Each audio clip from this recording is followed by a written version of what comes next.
प्रकाश स्वामी पढ़ाई लिखाई में बहुत होशियार होता है। इसी के चलते 2020 में उसको गवर्नमेंट जॉब मिल गई थी। वह राजस्थान सरकार में एक सरकारी महकमे में एज ए एलडीसी क्लर्क के तौर पर कार्य कर रहा था। राजस्थान के कोटा शहर में रहने वाला प्रकाश गोस्वामी सरकारी महकमे में एलडीसी क्लर्क के रूप में कार्य कर रहा था। 2020 में उसकी जॉब लग गई थी। 2020 में ही उसकी मुलाकात एक ऐसी लड़की से होती है कि धीरे धीरे उनमें बातें होती हैं और बातें दोस्ती तक पहुंच जाती हैं और दोस्ती प्यार का रूप धारण कर लेती है। अब वे दोनों आपस में फैसला करते हैं कि हमको एक हो जाना चाहिए।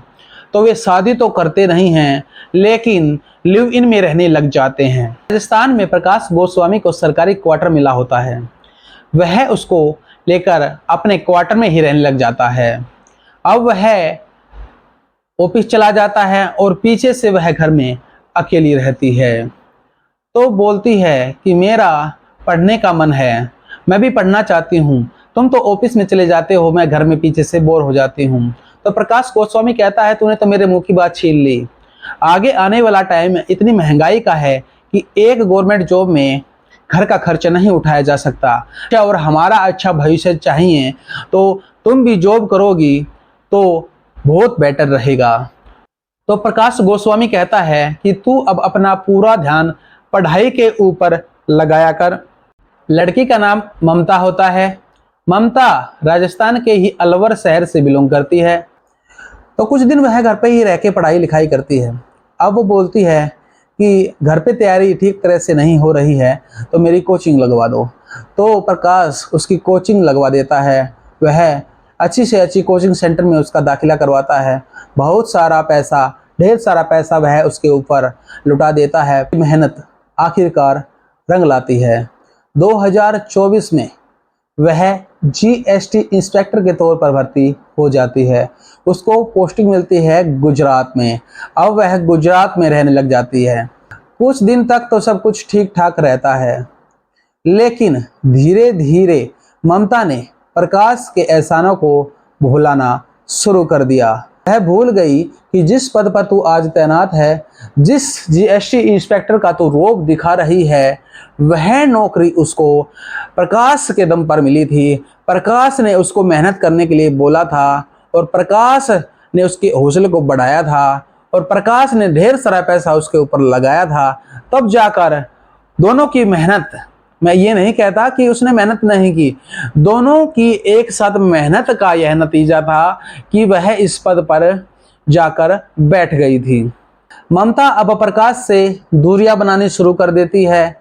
वह उसके साथ ही एक इंस्पेक्टर होता है विष्णु शर्मा, उसके चक्कर में पड़ जाती है।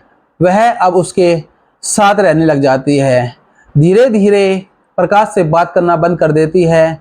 प्रकाश का बातें करने का मन होता है। वह उसको बार बार कहता है कि मुझसे बात कर ले, मेरे से बात कर ले, तू कब आएगी, कब नहीं आएगी। वह उससे पूछता है, लेकिन वह कभी कभी फ़ोन उठाती भी तो उसको बहाने लगा देती कि ऐसे ऐसे मुझे काम है, मैं बात नहीं कर सकती। और वह पूरा समय विष्णु शर्मा के साथ वहाँ पे लगाती। अब धीरे धीरे प्रकाश को शक होता है कि ममता पहले जैसा बिहेव नहीं कर रही है, जरूर दाल में कुछ काला है। वह थोड़ी गहराई में जाता है और पता लगाने की कोशिश करता है कि ममता उसके साथ ऐसा क्यों कर रही है। तो उसको पता चल जाता है कि ऐसे ऐसे ममता, इंस्पेक्टर है विष्णु, उसके चक्कर में आ गई है और उसको उसने छोड़ने का निर्णय कर लिया है। अब वह उसके साथ में रहना चाहती है।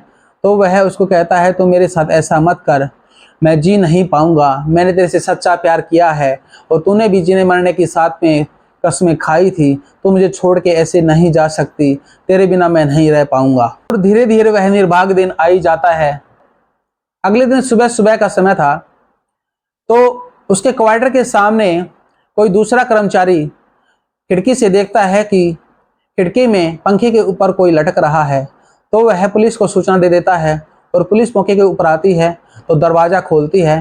दरवाज़ा खोलने के बाद देखती है यह तो प्रकाश है। प्रकाश की लाश को उतारा जाता है और वहीं उसके रूम में उनको एक सुसाइड नोट भी मिलता है। पुलिस शव और सुसाइड नोट को अपने कब्जे में ले लेती है और उनके परिजनों को फ़ोन कर देती है कि ऐसे ऐसे ये कहानी हो गई है, आप आ जाओ, अपने बेटे को आप लेके चले जाओ। अब पुलिस सबसे पहले सुसाइड नोट को पढ़ती है। सुसाइड नोट में मैं प्रकाश होश हवास में बयान कर रहा हूं कि मैं अपनी ज़िंदगी में प्यार के मारे मारे भटक कर मर रहा हूं। मेरी मौत का जिम्मेवार सिर्फ मेरा प्यार है। मैंने प्यार किया, उसने मेरा इस्तेमाल किया। इस चक्रव्यूह में युवक और युवती पर वह उसके परिवार के लोग भी शामिल हैं। इन सब ने मुझे चाय का कप समझा और काम खत्म होने के बाद फेंक दिया। इन सब को सजा मिलनी चाहिए। मैं मेरे परिवार का सहारा था, इन्होंने छीन लिया। Goodbye everyone. मौत की सूचना सुनकर उसका छोटा भाई गोपाल स्वामी और अन्य परिजन थाने में आते हैं। लाश को देखते हैं, बोलते हैं हाँ यह हमारे बेटे की ही है। मेरा भाई सुबक सुबक कर रोने लग जाता है। वह पुलिस को बार बार कह रहा था कि मुझे पता है मेरा भाई ऐसे नहीं मर सकता।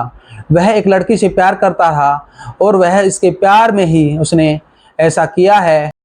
प्रकाश के मामा का तो यहाँ तक का कहना भी है कि जिस दिन उसकी मौत हुई है उस दिन ममता ने उसको वीडियो कॉल पर बात की थी। अब पुलिस अपनी कार्रवाई कर रही है। तो ये थी आज की कहानी। अंत में मैं इतना ही कहना चाहूँगा, यह जीवन बड़ा ही अनमोल है। चाहे कितना भी दुख क्यों ना आ जाए, चाहे कितना भी बुरा समय क्यों ना आ जाए, चाहे कितना भी बुरा से बड़ा धोखा क्यों ना मिल जाए, इस जीवन को हमें जीना चाहिए, अच्छे से जीना चाहिए। इस जीवन से अच्छी कोई चीज़ नहीं है।